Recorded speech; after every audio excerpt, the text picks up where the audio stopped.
आपको क्या लगा कि क्या चीज़ रुकावट है फुल कोर्ट के लिए, इंस्टीट्यूशन रिस्पांस जो आना चाहिए? ये मामला है कि इंटरफेरेंस रुकवाने का, ये कोई लड़ाई थोड़ी हो रही है। 184(3) का नॉर्मल केस थोड़ी है, ये तो खुद सुओ मोटो लिया है सुप्रीम कोर्ट ने। आज हमारी मेन जो हमारा था कि फुल कोर्ट को सुनना चाहिए, क्योंकि इसका इंस्टीट्यूशनल रिस्पांस आना चाहिए, क्योंकि ये हमला है डायरेक्ट जुडिशरी के ऊपर। सारे हाई कोर्ट ने उसको इंडोर्स कर दिया है, और अब आपको खुद ही इसमें एक वो जैसे जस्टिस मंसूर अली शाह ने कहा, एक फायर वॉल बनानी है।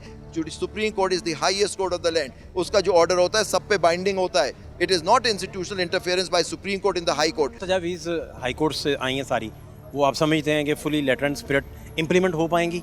उन्होंने इतनी बड़ी बात कही है, उन्होंने खुद कह दिया कि जी इंस्टीट्यूशनल इंटरफेरेंस है। लाहौर हाई कोर्ट ने तो ये कहा है कि ओपन सीक्रेट है। वो तो तसद्दुक जलानी चले गए तो लेना पड़ा सो मोटो, असल में सो मोटो नहीं था, लेकिन ले लिया ना सर। अगर ये इंप्रेशन जाता है पब्लिक में कि फुल कोर्ट होना चाहिए तो नहीं हुआ, तो फिर कोर्ट की खुद इज्जत में फ़र्क पड़ता है। 4-2 से फैसला अगर आ जाता है और मेजोरिटी 4 कहते हैं कि वो अंडर कारपेट चली जाती है बात तो फिर उसका क्या फ़ायदा? हाई कोर्ट्स ने जो आज बात की, इनका रिस्पांस तो अभी आया है। वो कह रहे हैं अभी भी इंटरफेरेंस हो रही है, आप तक कंप्लेंट नहीं आई, लेकिन आज ये कंप्लेंट तो आ गई। कॉमन ग्राउंड्स हैं वकला बहाली तहरीक की और आज का ये जो इशू है, इसकी क्या कॉमन ग्राउंड्स आपको नजर आ रही हैं? अगर जज आज़ाद नहीं होंगे तो आपका ये आइन कागज़ का एक टुकड़ा है कि हर कोई चीफ साहब आपकी तरह मजबूत आदमी नहीं होता। देखिए हर किसी के ऊपर अलग प्रेशर्स होते हैं, कोई प्रेशर ले सकता है, कोई प्रेशर नहीं ले सकता। सर क्या आज का आप क्या फील लेके आए हैं? देखिए हमारी एप्लीकेशन जो हम 6 मेंबरान पाकिस्तान बार काउंसिल ने डाली थी, जो अपोजिशन मेंबरान हैं, जब हमारी बात नहीं सुनी गई और हमने ख़त लिखा कि इस तरह से होना चाहिए, चीफ साहब से कहना चाहिए सुप्रीम कोर्ट से कि सू मोटो लो, तो फिर हमने बाद में ले भी लिया गया। तो हमने दरख्वास्त दाखिल की कि हमने प्रपोजल्स भी दिए हैं कि किस तरह से इस मामले को हल किया जाए। हमारे मेंबर जो हमारी मेजॉरिटी हमसे नहीं मुत्तफ़िक हो रही थी, तो इसलिए हमारी भी आवाज़ है। हम भी इलेक्टेड मेंबरान हैं और हम भी पूरे पाकिस्तान के लोगों को रिप्रेजेंट करते हैं इस बॉडी के अंदर। तो जो आज हमारी मेन जो हमारा था कि फुल कोर्ट को सुनना चाहिए, क्योंकि इसका इंस्टीट्यूशनल रिस्पांस आना चाहिए। जब तक इंस्टीट्यूशनल रिस्पांस नहीं आएगा इस इशू का, आपको इसमें कोई फ़ायदा नहीं होगा। और ये पार्लियामेंट पे छोड़ देना, ये मैं समझता हूँ कि ऐसा नहीं होना चाहिए, क्योंकि ये हमला है डायरेक्ट जुडिशरी के ऊपर। सारे हाई कोर्ट ने उसको इंडोर्स कर दिया है, और अब आपको खुद ही इसमें एक वो जैसे जस्टिस मंसूर अली शाह ने कहा, एक फायर वॉल बनानी है ताकि आइंदा इस तरह की मुदाखलत कभी ना हो। और ये इंस्टीट्यूशनल रिस्पांस आना चाहिए। ये नहीं कोई कह रहा कि हाई कोर्ट आपके ताबे है, नहीं है। Supreme court is the highest court of the land, उसका जो ऑर्डर होता है सब पे बाइंडिंग होता है, चाहे वो हाई कोर्ट हो सुप्रीम कोर्ट हो। आप इंटरफेरेंस नहीं होगी, आप इंटरफेरेंस को रुकवा रहे हैं।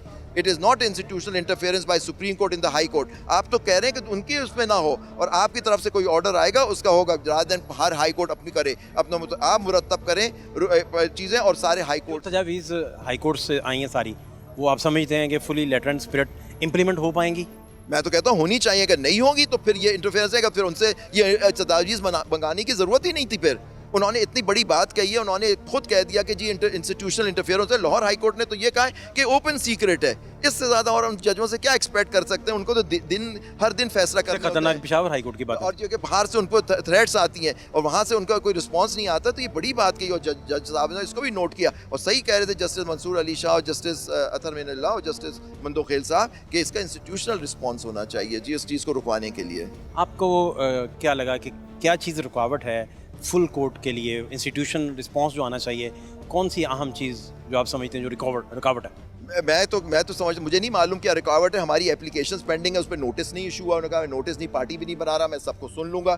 जबकि हम दरख्वास्त कर रहे थे, हमारी इस्तदा थी कि नोटिस भी किया जाए, और उस पर हमने 6 मेंबरान ने तो फुल कोर्ट की दी हुई है, क्योंकि इतनी बड़ा सीरियस मामला है कि उसमें नहीं। लेकिन एक इस्लाम साहब कहने लगे कि जी अगर हम इससे यहाँ ना खुश होंगे तो हम अपील कर देंगे। ये अपील और इस तरह का मामला नहीं है, ये मामला है कि इंटरफेरेंस रुकवाने का। ये कोई लड़ाई थोड़ी हो रही है, 184(3) का नॉर्मल केस थोड़ी है, ये तो खुद सुओ मोटो लिया है सुप्रीम कोर्ट ने। तो ये इतना बड़ा मामला था, इसमें फुल कोर्ट बनाना चाहिए, इसमें अपील वगैरह का इशू। वो तो तसद्दुक जलानी चले गए तो लेना पड़ा सो मोटो, असल में सो मोटो नहीं था, लेकिन ले लिया ना सर। लेने के बाद सारे कोर्ट को सुनना चाहिए ताकि हर तरह की आरा आ जाए। कोई हो सकता है आपके साथ हो नहीं हो, लेकिन ये इंप्रेशन नहीं जाना चाहिए कि जी पूरे कोर्ट ने नहीं सुना, क्योंकि खुद जस्टिस मंसूर अली शाह ने मिलिट्री कोर्ट्स के उसमें उन्होंने लिखा कि अगर ये इंप्रेशन जाता है पब्लिक में कि फुल कोर्ट होना चाहिए तो नहीं हुआ, तो फिर कोर्ट की खुद इज्जत में फ़र्क पड़ता है। 6 मेंबर बेंच में 4-2 से फैसला अगर आ जाता है और मेजोरिटी 4 कहते हैं कि वो अंडर कारपेट चली जाती है बात तो फिर उधर उसकी उसका क्या अपील- फ़ायदा? नहीं, उसकी अपील तो हो सकती है ना वैसे उसको, क्योंकि 184(3) में अब अपील तो दे दी गई है, तो उसकी अपील जो बाकी जज होंगे उनके सामने हो सकेगी। लेकिन ये मामला ऐसा है कि ये अगर ये 4-2 से ये फैसला आ गया तो मैं समझता हूँ बड़ा अपील में जाके टेबल टर्न करना बड़ा टफ हो जाता है। नहीं, पता नहीं, वो तो मैं नहीं कह सकता क्योंकि नई चीज़ हुई है, अपील में होता है नहीं होता, लेकिन नेची अपील होती है, वहाँ जाके बात करें। लेकिन मैं समझता हूँ कि ये इसका इंस्टीट्यूशनल रिस्पॉन्स आना चाहिए और ये कारपेट के नीचे नहीं जाना काजी चाहिए। साहब को आज सफाई भी देनी पड़ी क्योंकि हुआ नहीं कभी जब से हम बैठे हैं, कोई इंटरफेरेंस नहीं है। इसकी क्या वजह आपको नजर आई? देखिए, वो तो उनसे ही पूछे ना, आपके उनको नज़र नहीं आ रही है माजी में। लेकिन हाई कोर्ट्स ने जो आज बात की, इनका रिस्पॉन्स तो अभी आया है, वो कह रहे हैं अभी भी इंटरफेरेंस हो रही है। आप तक कंप्लेंट नहीं आई, लेकिन आज ये कंप्लेंट तो आ गई। आतर महिला कह रहे थे ये फिनोमिना नहीं, 75 साल से नहीं, देखें अभी बात हो रही थी कि मुझे कंप्लेंट नहीं आई, ये कहा ना चीफ साहब ने। ठीक है, हो सकता है अब किसी तो आ को- गई। अब तो ये कंप्लेंट है, ये हाई कोर्ट्स का collective wisdom आ गया। तो अब तो आपके सामने ही बात होगी कि अभी भी हो रहा है। अब इससे ज्यादा क्या कहे हाई कोर्ट के बाद? इसके बाद तो आपके जजेस बतौर प्यूनी जज भी इन्हें मिले थे। हाँ, वो मिले थे, ठीक है, उस वक्त चीफ जस्टिस नहीं थे, वो मिले थे, आपने उस वक्त भी कुछ नहीं किया। आप उस वक्त भी खत लिख सकते थे चीफ जस्टिस को कि जी इस मामले को उठाएं, चले खैर वो हो गया। लेकिन अब तो आपके पास कंप्लेंट सारे हाई कोर्ट्स की आ गई है सर, अब तो आपको लेना पड़ेगा इसका इशू। अब ये सिर्फ 6 जज हाई कोर्ट इस्लामाबाद के हाई कोर्ट का मामला नहीं रह गया। क्या कॉमन ग्राउंड्स हैं वकला बहाली तहरीक की और आज का ये जो इशू है, इसकी क्या कॉमन ग्राउंड्स आपको नजर आ रही हैं? नहीं, कॉमन ग्राउंड्स क्या, वो अलग इशू था, उसमें जजेस भाई देखिए आज़ाद अदलिया के लिए वो सब भी लोग निकले थे। आज भी देखें, अगर जज आज़ाद नहीं होंगे तो आपका ये आइन कागज़ का एक टुकड़ा है। जज आज़ाद होना चाहिए, हम उसके लिए हम लोग जद्दोजहद करें और हमेशा करते रहें। लेकिन अगर जजेस, लेकिन आपको इनको हिम्मत देनी है, जैसे वो बात सही कर रहे थे कि देखिए एक आदमी के लिए हो सकता है, आपने सुना, आप वहाँ मौजूद थे, मेरे सामने खड़े थे, कि मंसूर अली शाह साहब ने कहा कि हर कोई चीफ साहब आपकी तरह मजबूत आदमी नहीं होता। देखिए, हर किसी के ऊपर अलग प्रेशर्स होते हैं, कोई प्रेशर ले सकता है, कोई प्रेशर नहीं ले सकता। आपको इंस्टीट्यूशन को मजबूत करना है। अगर आपका इंस्टीट्यूशन आपके पीछे खड़ा हुआ है तो फिर आप देखेंगे कि ये आप जज पे हिम्मत आ जाएगी। लेकिन अगर आपको वहाँ से प्रोटेक्शन नहीं मिलेगी तो फिर ये इंटरफेरेंस रहेगी sir. Sir thank you so much. बहुत शुक्रिया। बहुत शुक्रिया, थैंक यू।